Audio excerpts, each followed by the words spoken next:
Okay, we're joined by Kiah Hawker today to talk about editing the self. Thanks for joining us, Kiah.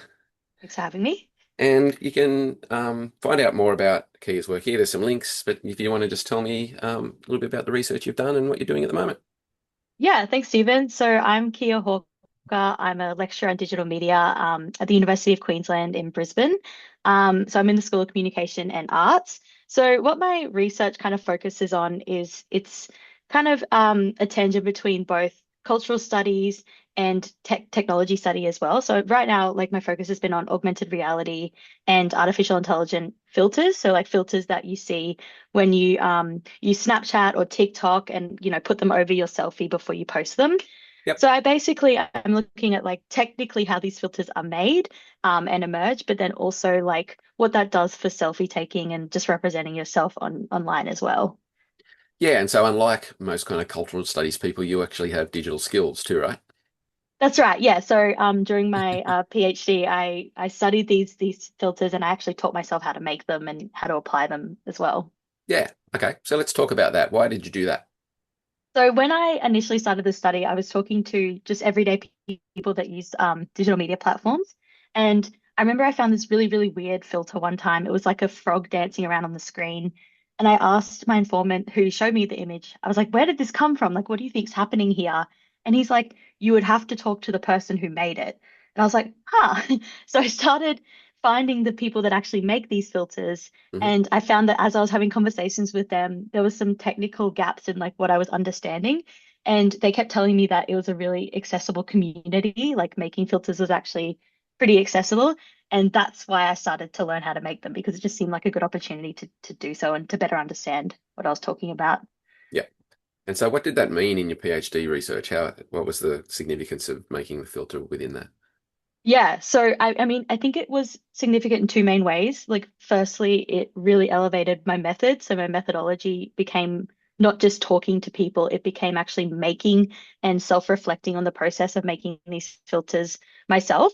Mhm. So that became really important to the study. But then also it opened the door to me being like a cultural studies researcher who actually has some technical skills as well, like Mm. just basic ones, but enough to know enough about like design spaces and then how that impacts the final product of what the user actually like has access to on the platform. Yeah. Yeah. Yeah. And so like before we start talking about the examples, can you tell us what augmented reality is? Yes, that's a good question.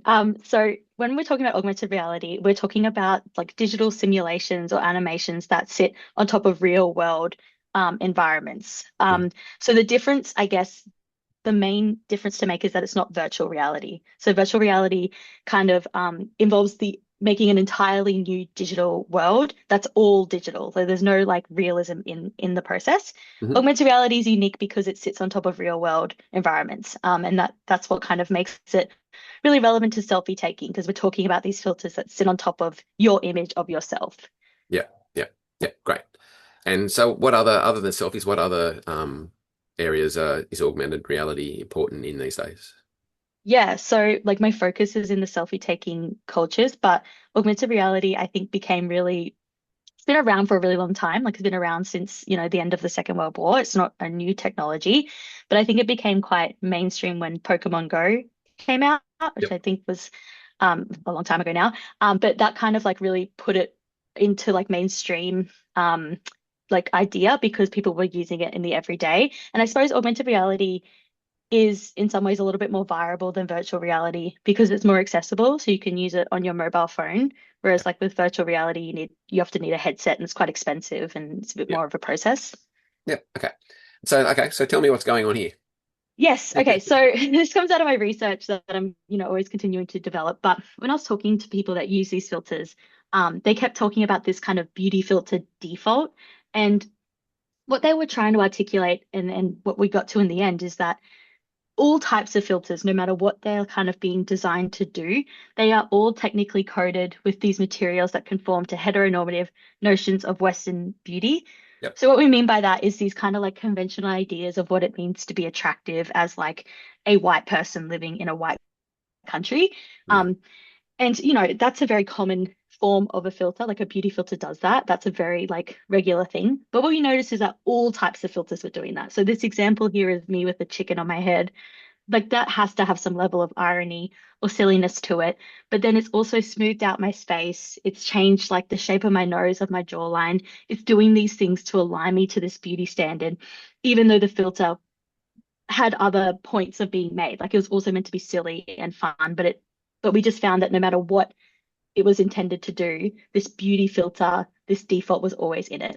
So that's a digital chicken on your head. Yes, It's not a not a real real chicken. chicken. No, And the app has added that, but it's also automatically, kind of without your asking really, applied the beauty filters as well.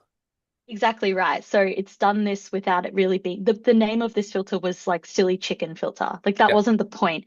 And then this other example in the middle here, I think it's a really good example of what I'm talking about. So this person's trying on this filter that like bleaches your eyebrows, so it just makes them look bleached. Hmm. And she's saying like, oh, okay, like this looks interesting. It's also given me an entirely new face. So it's also like done all this stuff to her face to like, it's added different types of makeup. It's ch Yep. changed the structuring of her face. And she's saying like, so the point isn't to to make my eyebrows look bleached. It's a beauty filter that's also doing this other thing. Yep. Yep. And the third one? Yeah, so this is just showing a example of a user who's kind of like collected all these different types of beauty filters and put them into like one video. So the point here is like this is just me showing to you that beauty filters are like very common on the platform to the point where some influencers, their whole job is just like showcasing the most popular beauty filters of the time. Yeah. So what's interesting here again, like in terms of, the kind of the youth studies research we do is that, the broad assumption is that, young women are just kind of using these things, it's having detrimental effects, they're not really using it critically. But what we have here is like young people engaging with it, you know, having critique through irony, through satire. Can you tell me about the significance of these kind of engagements? Yeah, so yeah, I think that that's right. We fall into this trap often of thinking that these users are very passive and they're not being critical of the things that they're fed. They're extremely critical and they're trying to figure out what's going on because Mm. the platform doesn't tell them what's going on. So that's a big problem here is that when you have something like a beauty norm as a default, users identify it and they know something's going on, but they don't know like what it is. So these filters aren't, you know, tagged, they're not transparent that they're actually also doing this to your face. So this creates this really like strong level of like self-reflection and critical viewing that's constant on these platforms. And it can create like, yeah, this lens of like surveillance on the people using these filters who often is young women. Yeah. Okay, so the preferred gender representation of a user has historically influenced how they engage with and apply beauty filters. How is this shifting? Yeah, so this is kind of the next step in what I've just introduced to you there. Filters, the tech that these filters are made through is changing. So it's not as much augmented reality. It's now also like automated AI generative images. Hmm. And this means that these filters are more seamless, they're harder to spot, and they look more realistic on different types of people. So this means that masculine and non-binary people are increasingly using these filters too. So I'm just saying here that the beauty filter, because it's a default, is being used by all types of users, not just young women. Yeah, yeah, and that's a significant difference from 5, 10 years ago, I suppose. Yeah, yeah, Exactly. Yeah. yeah. Okay, so tell us more about your research here. Yeah. So this is like when I was talking to these users, these are two like arguments that came out, and they both are underpinned by this like tone of harm. So everyone I talked to saw these filters as harmful in some way. Hmm. One group saw them as harmful because they thought it was like potentially detrimental to young women using the filters because they'd have like issues with body dysmorphia. They wouldn't like the way they looked without the filter, and they just thought that that was inherently harmful. But then I had another group who also agreed that these filters are kind of like bad and harmful, but they saw it through the lens of they're bad because young women can weaponize these filters to make themselves look more attractive than they really are, and then to like, I don't know, sell products or to increase their kind of like cultural value on the platforms too. Yeah, yeah. Okay, that makes a lot of sense. Yeah. Okay. Um.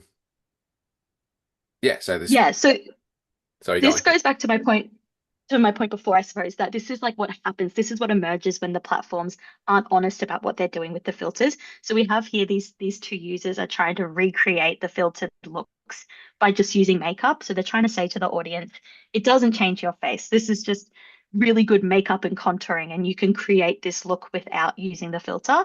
Um, but then I think if you go to the next slide, I tested out. So this is Yeah. me rapidly turning off one of those filters on and off my face continuously over and over. And the more you look at it, you can see it is changing the shape of my face. So it actually is doing these things.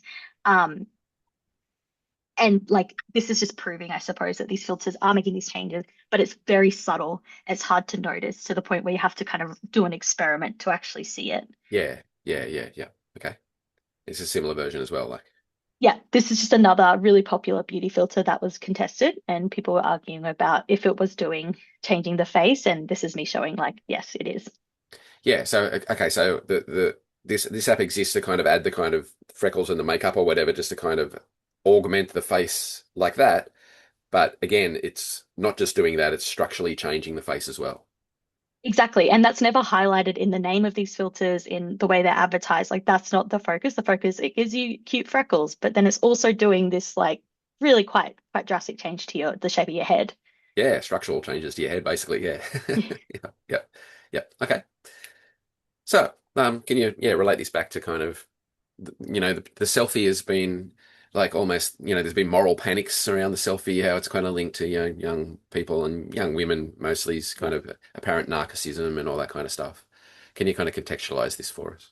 Yeah, of course. So this is just me kind of like theoretically grounding some of these findings. And so, a decade or so ago, a lot of the talking around selfie taking culture was very like morally panicking, like young women are really frivolous and they're vain. And this is a really big problem because, we need to be making sure they're presenting themselves in a proper way online.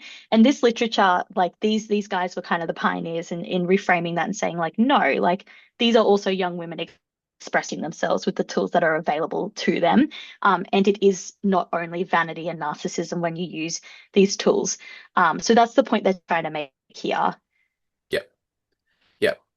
So, and how does that relate to how young women kind of feel about these things when they're using them? So, of course, in the research project that you did with Julia Coffey, and others, there was kind of a lot of ambivalence, wasn't there? Kind of in a sense, in some senses, they're kind of seen as risky and that kind of stuff. In other senses, they're seen as like just everyday tools. Yeah, you cut out a little bit, so I'll try to answer it. If I missed Yeah. anything, just let me know. Yeah. But so yeah, the idea here, I suppose the speaking here was around making sure that women were not only just viewed as doing like a one-dimensional thing on the platform. Mm. Um, But I guess the way that I try to expand on this argument is by saying that masculine men and non-binary and all different types of people are using these filtered selfies now. So we can think of it as also like frivolous and vain, but also still like self-expressive and relevant. Like the argument needs to shift a little bit because we're not just talking about young women now. We're talking about all types of people using Yeah. filtered selfies. Yeah. Yeah. And the rise of things like looks maxing and stuff like that kind of relates to this as well, doesn't it? 100%. Yeah, exactly. It's open to everyone now. Yeah, yeah, yeah. Okay. Okay. So how does the beauty filter influence the selfie? So yeah, again, this is kind of what I was just touching on. So this is just two examples of two masculine users on TikTok who are sincerely using actual beauty filters. So they're not even just accidentally using a beauty filter that's a default. They're sincerely going out of their way to find these filters, to try them on and to see what they look like. And if you go to the comments of these videos, like the comments are very positive. They found a good group on TikTok that are very open to looking at selfies like this. And my point here is just showing you that, yes, the default means that masculine users can unknowingly use beauty filters, but also like culturally, we're shifting what it means to be a man and to present yourself as a man online. And you can also just use beauty filters if you want to look that way. Yeah. Okay. Yeah. Okay. And what about these examples? These are just two more examples of masculine presenting users using beauty filters. I think the one on the left is really interesting because it's a person like who at first kind of looks like a girl like, and then they step back and they're like really jacked and they're a guy. And this is like their whole account is kind of playing around with that too. So that's what that first slide did is show you that masculine presenting users use beauty filters. This slide shows you a masculine presenting user and a non-binary user also using these filters in different types of way to be silly, to be ironic, to be playful too. Yeah, it really reminds me of some of Judith Butler's like, foundational work about performance, right? And about like how much work is put into kind of regulating and policing gender norms, but then the fact that there's so much performativity involved that like you can play around them with those norms like this to kind of create your own thing, right? Yeah, exactly. I use Judith Butler Yeah. because that's yes, that's exactly right. Yeah. Okay. So like we're moving towards summing up here. So yeah, can you start to kind of put the bigger picture together here? Yeah, okay, cool. So to kind of break it all down, I suppose, like one of the first things I identified when I was doing my research was that we have this idea of the beauty filter and it's across all types of filters. So we need to kind of revisit how we think about like people who take selfies. Firstly, like who that is. It's now men, women, non-binary people, but then also the context within them taking that selfie Yeah. with a beauty filter. So sometimes it's unknowing, sometimes it's knowing, and that means that we get all forms of uses. We get sincere, we get frivolous, we get fun, we get like very like original types of content that come out of this. But I suppose the one of the main things I wanted to say is that the surveillance that's put on to the people that are using that filter is still harsher to the young women. So we're often, when young women unknowingly use a beauty filter, we're more likely to categorize them as doing something that's frivolous and harmful. And that's why that selfie scholarship is really important because when young men do it, they now have this kind of like cloak of like doubt of like, well, I didn't know it was also doing that to my face. I thought this was just a fun, silly filter. But we're kind of judging those two groups in a different way. Yeah. And that's the thing I would like students to think about going forward when they use these platforms and see other people using these filters is what's the different judgment you cast on the type of person using the filter. Yeah. Yeah. That's a really good point. Yeah. Okay. Sum up. Can you sum up maybe what's most important here and maybe where you think these kind of technologies are heading next? Yeah, so I think like in terms of the filter, it's becoming much more automated. There's less humans involved in the process now. So these filters are being obviously made off of um, big training models that have a lot of stereotypical looking people in them. So I guess there is cause for harm there when a filter is being made by a machine and the machine's telling you how you should look. Um, and then I think also we should be thinking about how transparent these platforms are, about how these filters are being made, the regulation and moderation that goes into protecting users, because it's often very obscured. Hmm. And yeah, as they become more automated, it's going to become increasingly harder Yeah. to govern. Yeah. So what you mentioned protecting users there, protecting them from what? I'm protecting them from a using a tool on these platforms that's heavily unregulated and not very transparent. So anything we use on social media, I think we have a right to know exactly what it's doing, especially when we're the model, when we're wearing the filter. I think it's really important that just because a filter has a silly chicken on your head, you're not left thinking, why does my face look so different to that filter? Like I just think Yeah. it's important to be transparent about what's going on. Yeah. Excellent. Okay. Thanks so much for joining us today. We'll Thanks, leave it Stephen. there. Thank Thank you. you.